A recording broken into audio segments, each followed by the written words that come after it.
Almighty God says, మీపైకి నేను పంపినది మరియు మీరు నా కోసం చేయవలసిన కర్తవ్యము ఇదే. నా మహిమ అంతా మీకు ఇచ్చాను.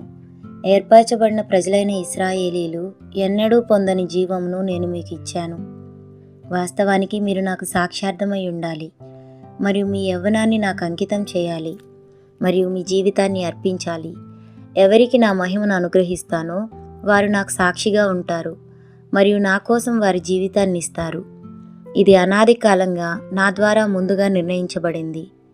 నేను మీకు నా మహిమను ప్రసాదించడం మీ అదృష్టం మరియు నా మహిమ నిమిత్తము నాకు సాక్షార్థమై ఉండుట మీ కర్తవ్యం. మీరు ఆశీర్వాదం పొందడం కోసం మాత్రమే నన్ను విశ్వసిస్తే నా కార్యమునకు తక్కువ ప్రాముఖ్యత ఉంటుంది మరియు మీరు మీ కర్తవ్యాన్ని నెరవేర్చలేరు. ఇశ్రాయేలీలు నా దయను, ప్రేమను మరియు గొప్పతనాన్ని మాత్రమే చూశారు మరియు యూదులు నా సహనం మరియు విమోచనను మాత్రమే చూశారు. వారు నా ఆత్మకార్యమును చాలా చాలా తక్కువగా చూశారు. మీరు విన్న మరియు చూసిన వాటిలో వారు అర్థం చేసుకున్నది 10,000లో 1 వంతు మాత్రమే. మీరు చూసినది వారి మధ్యలో ఉండే ప్రధాన యాజకులను కూడా మించిపోయింది. ఈరోజు మీరు అర్థం చేసుకున్న సత్యాలు వారిని మించిపోయాయి. ఈరోజు మీరు చూసినది ధర్మశాస్త్రం యుగంలో చూసిన దానికంటే మించిపోయింది. అలాగే కృపాకాలంలో చూసిన దానికంటేనూ మించిపోయింది. మరియు మీరు అనుభవించినవి మోషే మరియు ఏలియాల అనుభవాలను కూడా అధిగమించాయి.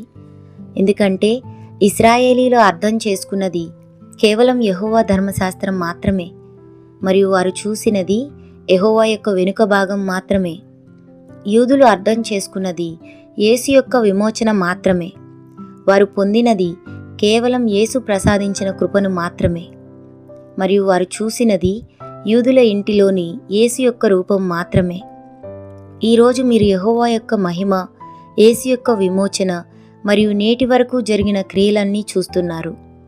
అలాగే మీరు నా ఆత్మను గురించి కూడా విన్నారు, నా జ్ఞానాన్ని అభినందించారు, నా అద్భుతాన్ని తెలుసుకున్నారు మరియు నా స్వభావాన్ని తెలుసుకొని నేర్చుకొని ఉన్నారు. నా నిర్వహణ ప్రణాళిక అంతటినీ నేను మీకు చెప్పాను. మీరు చూసినది కేవలం ప్రేమగల మరియు దయగల దేవుణ్ణి కాదు, కానీ నీతితో నింపబడిన దేవుణ్ణి చూశారు. మీరు నేను చేసిన అద్భుత కార్యములను చూశారు మరియు నేను ఘనతతోనూ ఉగ్రతతోనూ నిండినవాడనని మీకు తెలుసు. ఇంకా నేనొకప్పుడు ఇశ్రాయేలు ఇంటి వారిపై నా ఉగ్రతను కురిపించానని, ఈరోజు అది మీపైకి వచ్చిందని మీకు తెలుసు. మీరు యెషయా మరియు యోహాను కంటే పరలోకంలోని నా మర్మాలను ఎక్కువగా అర్థం చేసుకున్నారు. పూర్వకాలపు పరిశుద్ధులందరికంటే మీకు నా మనోహరత మరియు పరిశుద్ధత గురించి ఎక్కువ తెలుసు. మీరు పొందుకున్నది కేవలం నా సత్యం, నా మార్గం మరియు నా జీవం మాత్రమే కాదు, గాని యోహాను కంటే గొప్ప దర్శనం మరియు ప్రత్యక్షతను పొందారు. మీరు ఇంకా చాలా మర్మాలను అర్థం చేసుకున్నారు మరియు నా నిజమైన ముఖాన్ని కూడా చూశారు. మీరు నా తీర్పుని ఎక్కువగా అంగీకరించారు మరియు నా న్యాయబద్ధమైన వైఖరి గురించి మరింత తెలుసుకున్నారు.